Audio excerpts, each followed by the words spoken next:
Hello everybody and welcome to today's presentation of the annual report for 2023 from the Council of Europe's Group of States Against Corruption, GRECO. I would like to thank the Brussels Press Club for hosting us today. Thank you all for coming, of course. My name is Andrew Cutting. I am the spokesperson at the Council of Europe office here in Brussels, and I'm joined today by Marin Mrčela, who's the president of GRECO, and my colleague Livia Stoica Becht, who is the executive secretary. So we'll begin. Marin will give us a brief overview of today's report, some of the key findings and key themes, and then for 10, 15 minutes perhaps, and then we will open the floor to questions. And that will be from both people in the room and also people who are following us online. I understand there is a chat function in the YouTube stream for those who are following online, so we'll be monitoring the questions and I will ask them to my two colleagues here on the panel. If, for the people in the room, before you ask a question, if you could just introduce yourself and the organization that you work for, that would be great. So, without any further hesitation, I will hand over to Marin to introduce today's report. Thank you, Andrew. So as you heard, my name is Marin Mrčela. I am president of the GRECO. Thank you very much for coming here. I am very proud to present the annual report of the GRECO. Thank you all for coming here, not only here, but also virtually. This report shows you again how important it is to work to prevent and fight corruption, and what GRECO contributes to the fight against corruption, particularly in preventing corruption. We are a regional anti-corruption body, but if I may say so, with a global impact.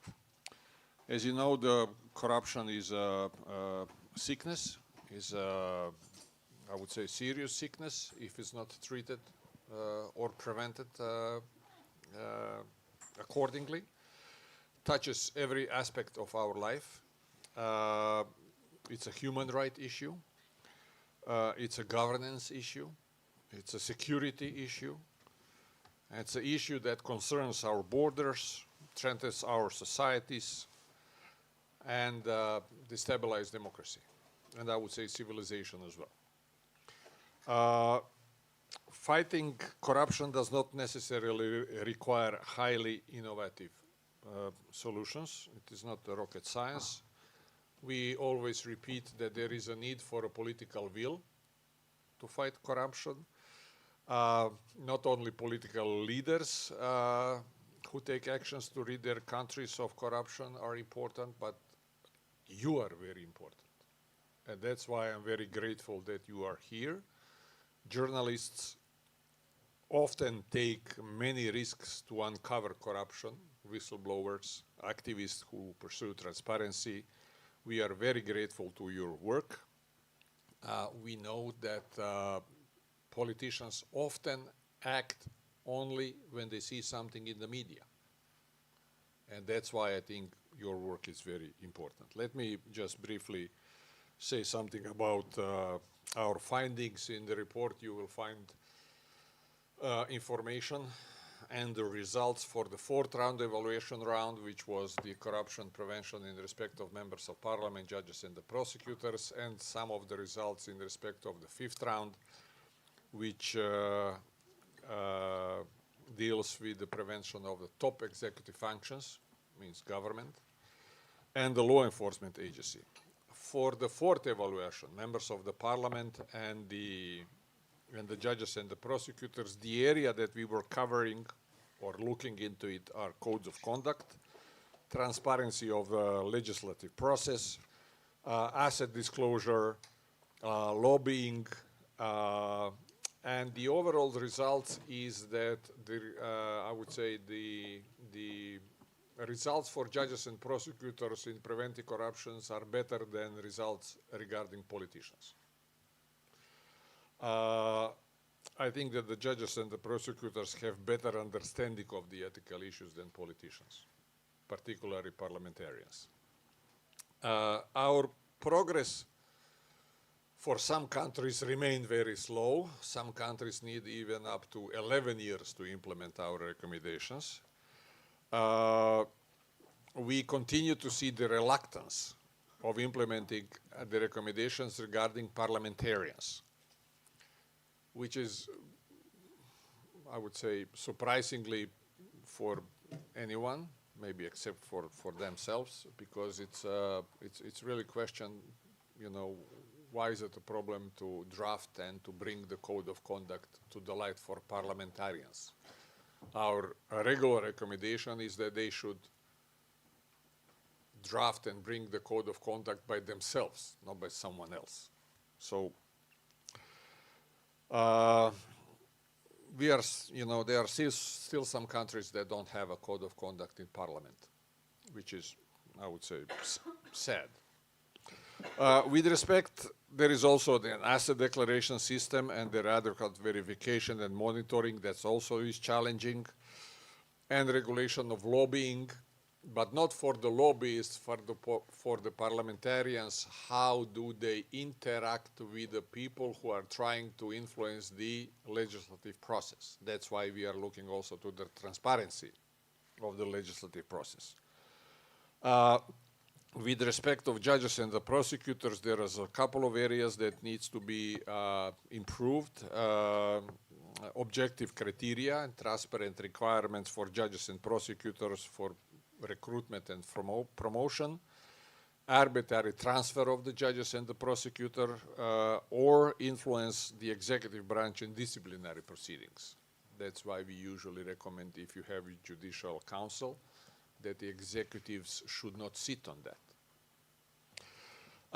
Compliance with the fourth round shows it's that there is a lowest percentage of compliance when we are talking about the parliamentarians than the judges and the prosecutors, right? For the fifth round, central government, we see a clear set of positive actions taken mostly concerning the law enforcement. So again, the politicians are, I would say, behind in the implement the recommendations. I think that the high governmental officials should lead by example. Everybody is looking at them. You will see probably prime minister or a president or any minister every day in the newspapers, right? So those are the people who should lead by example. It's not always like that, regrettably. On the other hand, there is no transparency without accountability. More regulation and rigor are needed to tackle corruption risk related to the highest executive functions, in particular regarding the contact with the third parties and lobbyists, so same as for parliamentarians, and to ensure the integrity policies. We also recommend to the governmental officials or to the government or top executive functions to have a code of conduct, because it's the same standard for everyone, just need to be adjusted for the position that they work. For the sixth round, I would say that we choose the topic for a sixth round, which will start next year. It is the preventing corruption and promoting integrity at the subnational level.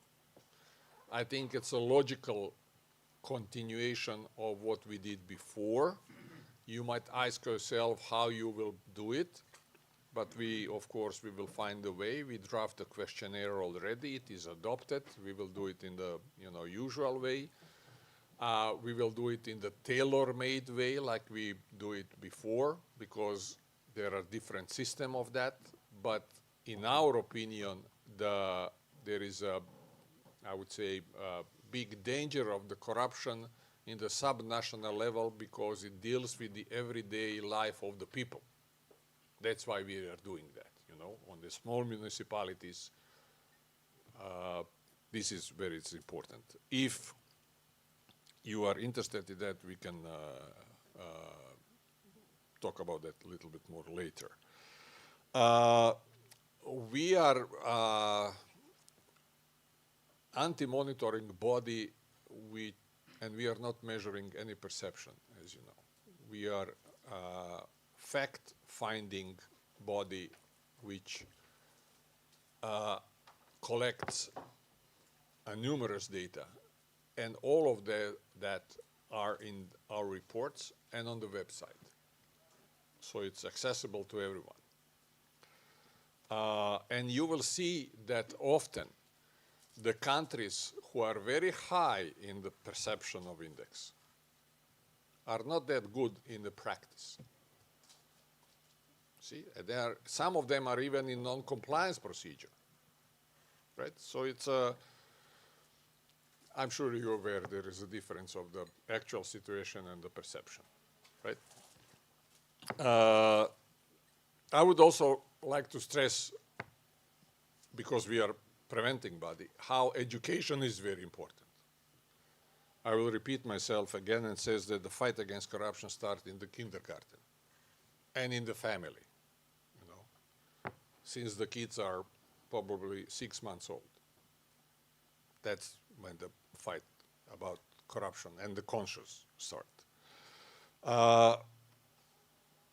Implementation of our recommendation, I will say just for the end, need to be strengthened. The formal support for eradicating corruption has to translate into concrete improvements. Politicians very often are very strong on words, but not that strong when we need deeds. So we need both of that, words for them to say and speak in the public, but also deeds to show by the example, but also to create environment, and I would say not only legal environment, where there will be a zero tolerance for corruption. Thank you.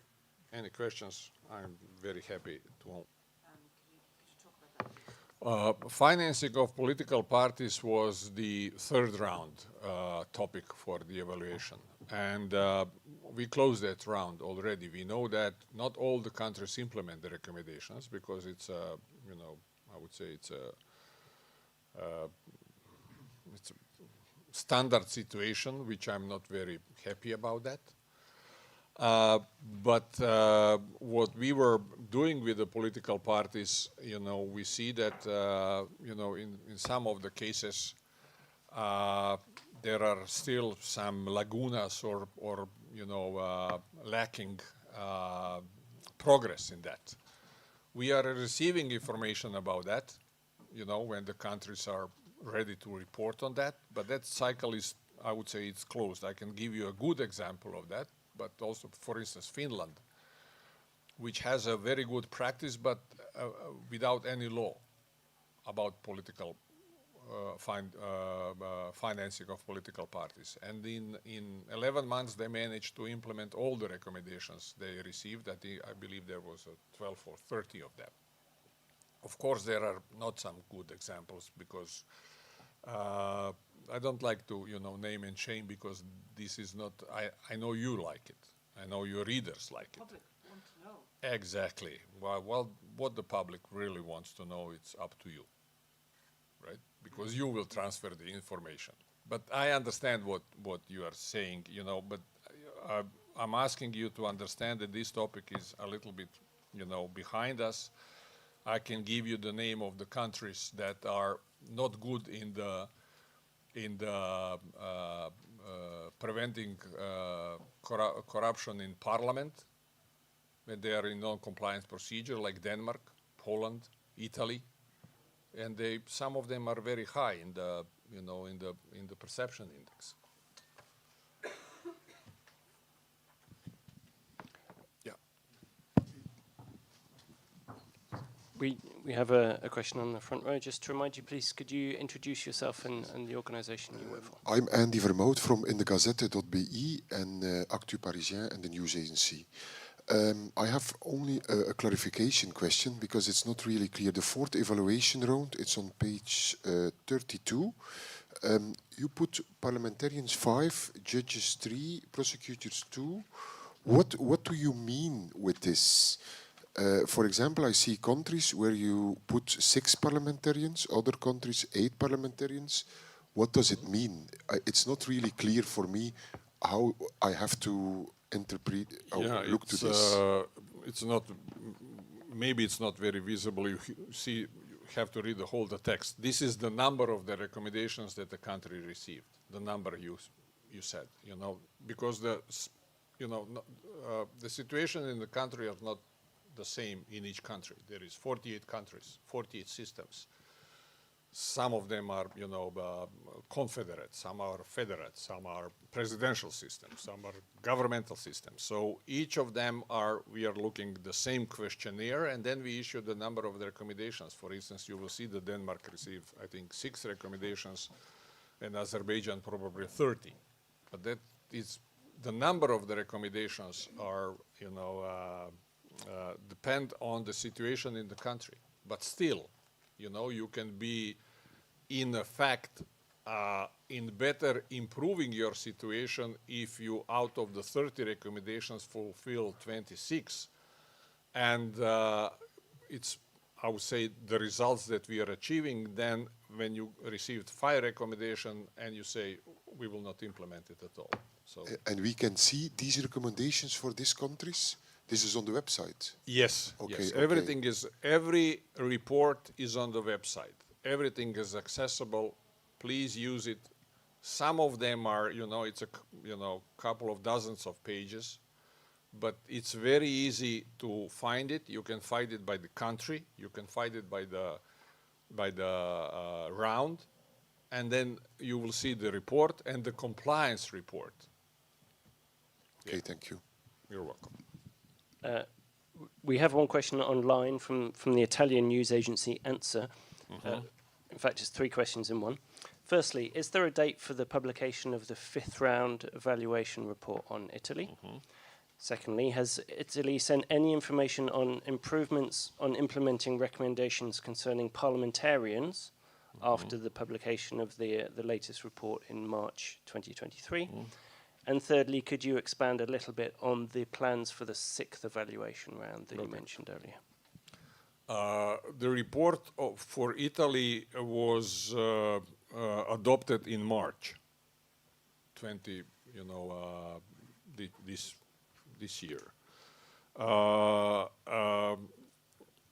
Actually, the evaluation round takes place then, and then it will be adopted, and it's adopted in March. So we still need the authorization from the authorities to publicize that report. That is for the 5th round. For the 4th round, we only, Italy implemented only 5 out of the 12 recommendations. 4 have been partly implemented and 3 are not implemented. So the next compliance report under this round are examined in the March, and also it will be published about that. In spite of the work for several years now in Italy, I'm talking about Italy, the Code of Conduct of the Chamber of Deputies and the regulatory framework for parliamentarians' relations with the lobbyists, as well as National Register of Lobbyists, are still not in place. So we received the recommendation. We will, look into it. And of course, the report for the 5th evaluation is still confidential. But Italy usually approves it in a timely manner, and I don't see any problems. Regarding the 6th round, I know it will be a difficult one because in some countries the central government have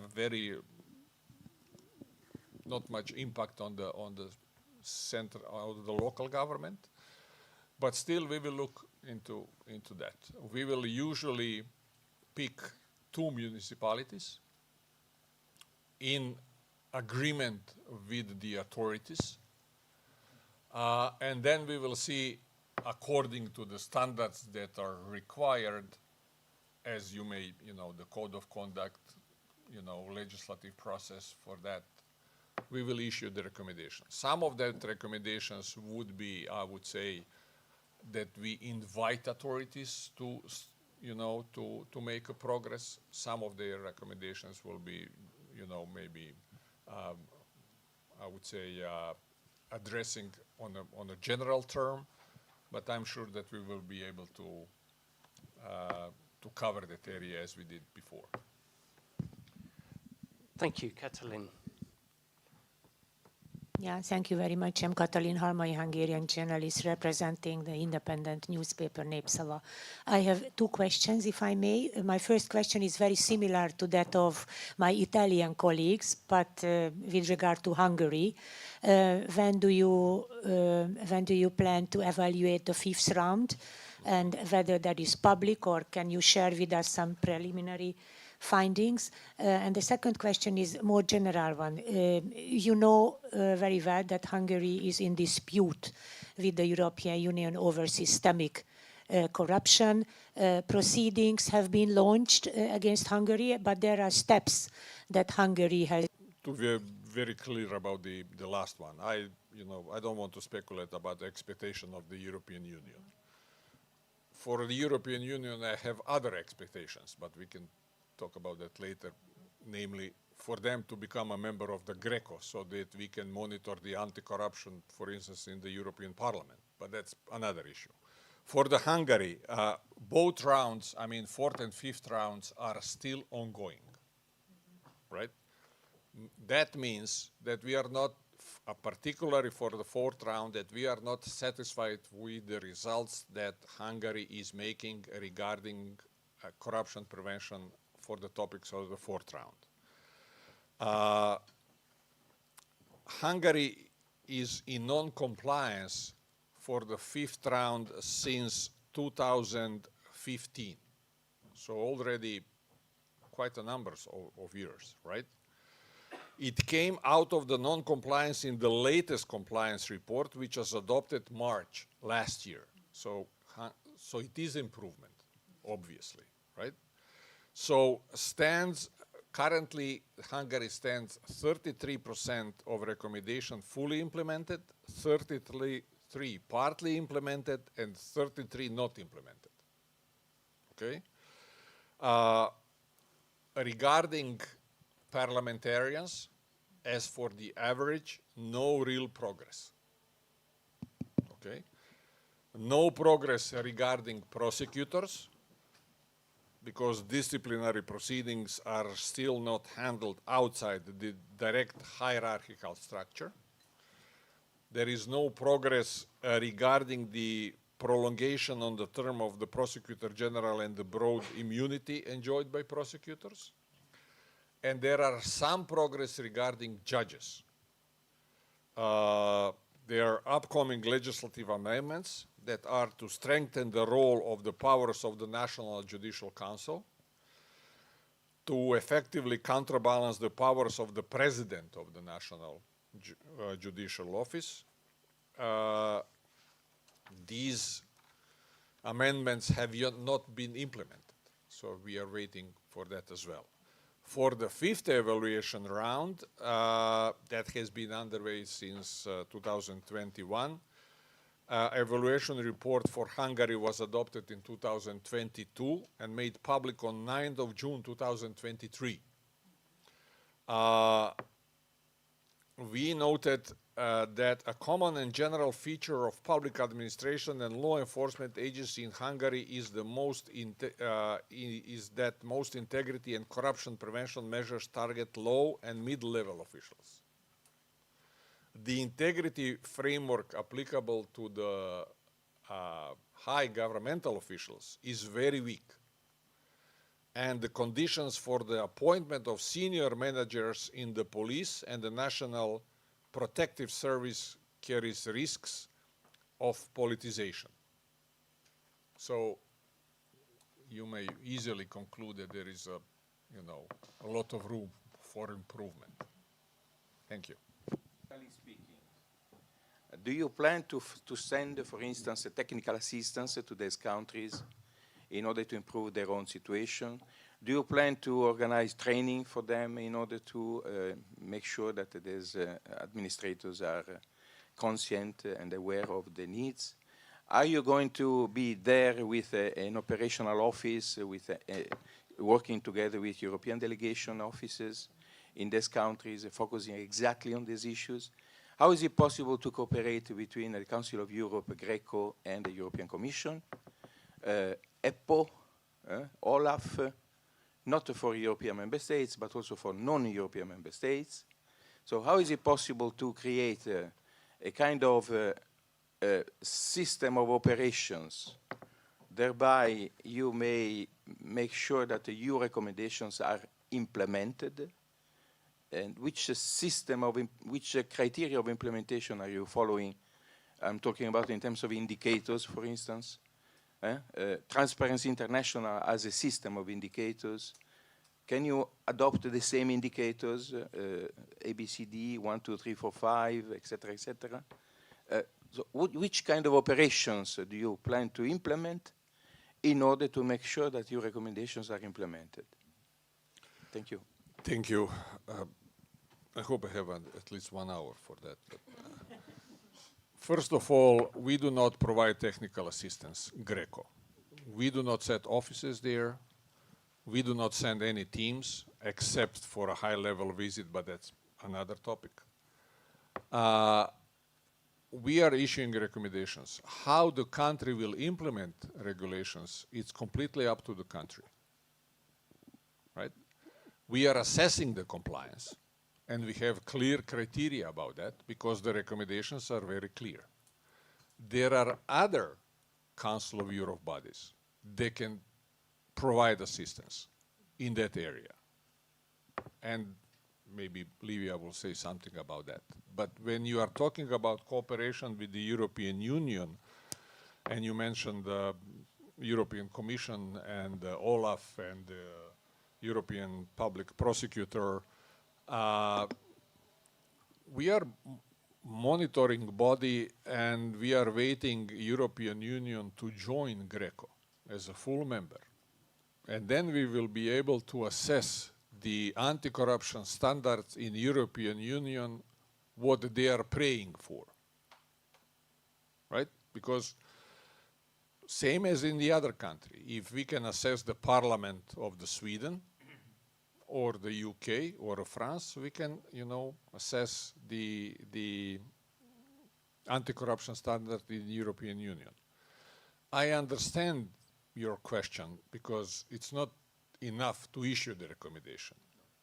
You have to see how that's why we're giving the country 1.5 years to implement the recommendation, and then we assess that.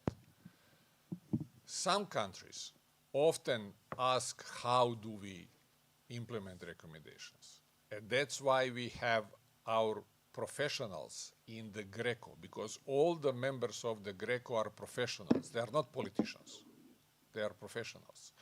And you can imagine what is the amount of the experience among 48 countries and 48 professional, I would say relevant people who are sitting in the GRECO plenary. And they can provide help or assistance there. But as such, it is not our task. It is not under our statute. Not only duty, but there is no possibility for us to provide any assistance because we are basically judging them whether they implement the recommendation or not. It will be the same like the judge would, go to the parties and see, okay, you should do that, and then sit on the bench and say, okay, that's perfect. So we are not doing that. But there are other Council of Europe body. Livia, would you like to say? Yes, thank you. I believe it's working. Yes, thank you very much. Just to confirm to you that we're not working in silos. So the Council of Europe is actually privileged because within the same department we have GRECO, which is monitoring anti-corruption. We have Moneyval, which is monitoring the anti-money laundering systems and the effectiveness of those systems. And we have the technical cooperation on economic crime and corruption. And all these three work closely together when it comes to looking at the findings, seeing what assistance the country needs in order to further the implementation of those measures. at the same time making sure that when GRECO takes its recommendations, there are firewalls to ensure that one does feed the other, but in the sense of what the country needs to receive. So we have an extensive program of technical assistance separately, which is built explicitly on the recommendations that Manival or GRECO issue, where we are working with countries for trainings, we are working for technical assistance, legislative assistance. We have a massive project on the implementation of the sanctions as well. And on that, all three are complementary. When it comes to other organizations, the European Union, well, the Commission in particular, is a participant in Manival, for instance, and it's also an observer with GRECO. So we do have close contacts in that respect, and they take part in the meetings, and they can also see the findings, particularly with respect to EU member states, and any actions that the Commission itself, through its own services, may wish to take in that respect.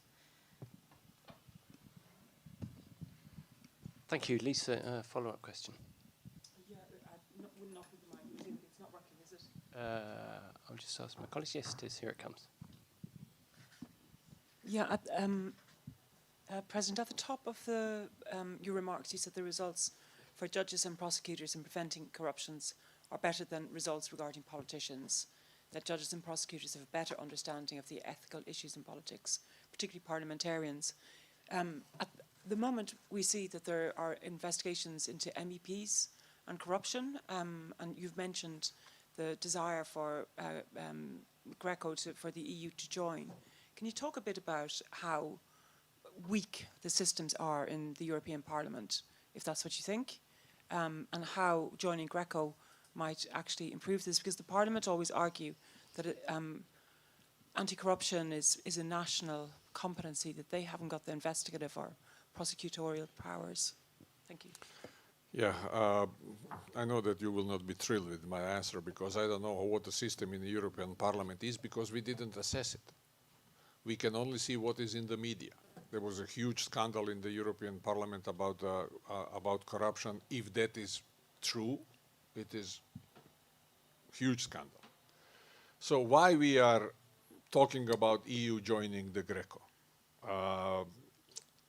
There are, I would say, at least 3 advantages for the EU to join the GRECO. First of all, they will show that their opinions and the actions about fighting corruption are serious, right? Because if you are prey to do something, you need to be first in the row to implement that, right? So by joining the GRECO, they will show that the issues of corruption and of integrity, they are taking it seriously. Second, the EU would receive concrete and specific input in a discreet and a professional way from experts, like any other country, right? Because they will be evaluated and they will go to reports. And the third benefit for EU is that they will be entitled to take a part in visits, appoint evaluators and reporters, and stand for election in the Bureau, you know, in the GRECO. So, of course, there is while they are observer now in the GRECO since 2019, they can only observe. They, of course, report on some issues, you know, but as observer status, you know that this is not much that you can do with that. But it was improvement, because before them joining the EU, it was a long time of back and forth, you know. There is a legal issues, but it's just question of will, you know. So why do you think they don't want to? I don't know. I don't want to speculate. Have they told you? Yes, they said that on the first there was legal issues regarding the European, you know, organizations, but we all know that that argument is off the table because they joined as observer status. So, and I mean, I don't want to speculate, you know. We are welcoming them as the other who really wants to, you know, to fight corruption. We will see. The good thing is that they are using our reports in their anti-corruption reports, you know, which I think is better than to overlap the same. Because the country don't like, you know, every now and then coming people, different people from the different organization with the same questions, right? That, I mean, it's not professional. It's not even polite, right? So for them, it's good that they are using our results, our findings, because they are factually based, not perception based, right? Thank you. And just following on from that, the USA is a member of GRECO. I was just wondering if you could say a few words about relations Yes, with the USA is member of GRECO and Kazakhstan is new member of GRECO. So Kazakhstan is going after under the evaluation from the first round, you know, from the beginning. And they, until now, shows that they are very serious about implementing the recommendations. And of course, the US, with the particularity of their system, you know, is the, I would say, added value to the GRECO. You know, and they also received the recommendations, and they are implementing them, just like any other country. So this, how do you say, variety of the system of the countries that are members of the GRECO is something really special. I'm really proud that we are doing what we are doing. You know, we could do better, of course, but that depends on the countries to implement our recommendations. We are treating every country the same, and the recommendations are tailor-made. You know, if there is a, I don't know, code of conduct, it's the same if for San Marino or for the United States, right? But of course, you need to have a tailor-made, you know, if you have a confederate state, like for instance Switzerland, right? Because, as you know, in Switzerland, every now and then is a referendum about something, you know. So it's we need to take this also into account. Thank you. We have another question from online. This is from the Bulgarian publication Dnevnik. How does GRECO work with Bulgaria, and what's GRECO's assessment of the situation in Bulgaria, especially related to political instability there? Because on the 9th of June, the country will vote for a parliament for the 6th time since 2021. Yeah, I don't want to make any parallel, but I know that Italy has changed how many governments in the. We are not looking in the political situation. Actually, if I may say, we do not care about the political situation. You know, whether our recommendation will be implemented by the purple party, a red party, or a white party, actually, we don't care. We care only if the standards are fulfilled. And for Bulgaria and for all the others is the same. I'm sorry that I cannot give the specific about Bulgaria's situation, but of course, the elections regarding the GRECO implementations are touching the GRECO work so much as there is a delay for the implementation of the recommendations. Because when you have elections, of course, the technical government or the other government, you know, it will not fulfill the recommendations. But every government who come to the power, regardless of the polarization, if there is a real political will to implement recommendations, they will. And just following on from that, I see from the report that the figures for Ukraine are actually really rather good in terms of the implementation, the number of recommendations that have been implemented, obviously in very difficult circumstances. Yes, and that is something that Ukraine should be commended for, because when you are in a war, it's very hard to fight corruption, because you are fighting for your life. And we are, you know, just commending Ukraine on that improvements that they made regarding the situation when they are under attack from the aggressor. So I just hope that they will continue to do that. Thank you. I see one more question in the room. Yeah, thank you so much. Just an additional question, a detailed question. There is a lot of corruption among the countries the candidate countries in the Western Balkans. Are they members of GRECO, the countries in the Western Balkans? And my question is, does GRECO specialists and professionals participate in the screening that is being carried out by the Commission with 3 countries in the Western Balkans, focusing on corruption, money laundering, financial mishandling, etc., etc.? Are you going to be involved in this kind of bilateral negotiations between Europe and the candidate countries? Older countries in the southeastern Europe, which is the proper term for those countries, or former, not the Balkans. Because, well, Balkan is a mountain in Asia. Balkan is a mountain in Asia. It's a geographically mountain in Asia. Yeah, but I don't know what you're referring when you're saying Balkans, because we are not using that term. And I think it's politically incorrect. I know what you are talking about. You are talking about Southeastern Europe countries, members of former Yugoslavia, and Albania, which was not member of ex-Yugoslavia. They are all part of the GRECO, and they have a different situation, and they are assessed. What is European Commission doing there? It's a regular process for their, screening of their process. We are concerned about implementation of the recommendations. We are not sending people there, as we are not sending people.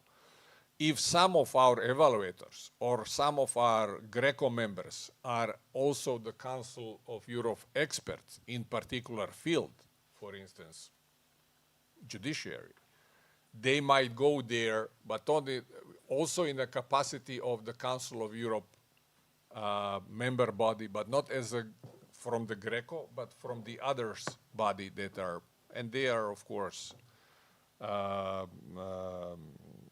doing the job there. So professionals are involved there, not GRECO as themselves, but particular individuals, I would say. Thank you. Thank you very much. One more question, the lady in the pink jacket. One last question, since we're talking about the Western Balkans, actually Southeast Europe. I'm coming from the mission of Bosnia and Herzegovina to the European Union, and I'm quite interested about Bosnia and the implementation of recommendation. How do we stand, especially in comparison to the EU countries? Thank you. You want a long answer or a short one? Short one. Poorly. Poorly. There is no, the situation in Bosnia and Herzegovina regarding the political situation is like that there is, I wouldn't say there is no hope, because there is, hope dies last. But I'm sure, because they have a goal. And if they agreed upon achieving that goal, they will do much more. Bosnia and Herzegovina is in non-compliance procedure for the reasons where the representative of the Bosnia and Herzegovina cannot be held reliable in the GRECO, because everything is about the politics. And I think that Bosnia and Herzegovina, with particularities of the system, how many courts, how many, criminal laws, how many criminal procedure laws, how many constitutions, all in one country. It's a very tough. And I really hope that, they will see what are the benefits of the joining EU.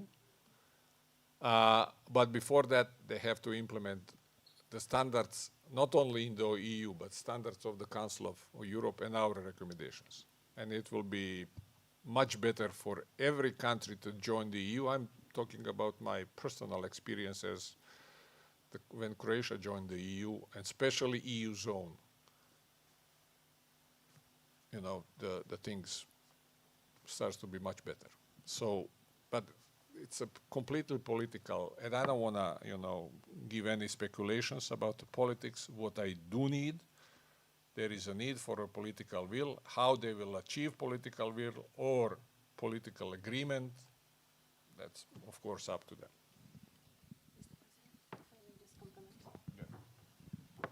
Just coming back to that, with respect to Bosnia, but also Bulgaria and Ukraine, as we mentioned earlier, GRECO will be examining new reports in November. So hopefully within the following month, those will be published and you'll be able to have an overview of what GRECO thinks of the progress by that time. I just have one last question. We have a few more minutes. You mentioned the non-compliance procedure. Could you explain very briefly what that is and how that works? Non-compliance procedure is a procedure when we put a country in when the percentage of the implementation of the recommendations are not enough to be out of the non-compliance procedure. So we are giving them more time, but we are assessing this in the shorter period of time, if I may say so, you know. So we are asking them every, I don't know, sometimes 8 months, but usually every year to report on that, and we are keeping open this dialogue so to, how do you say that, allow them, ensure them in timely manner to implement the recommendations, because every country wants to implement the recommendations.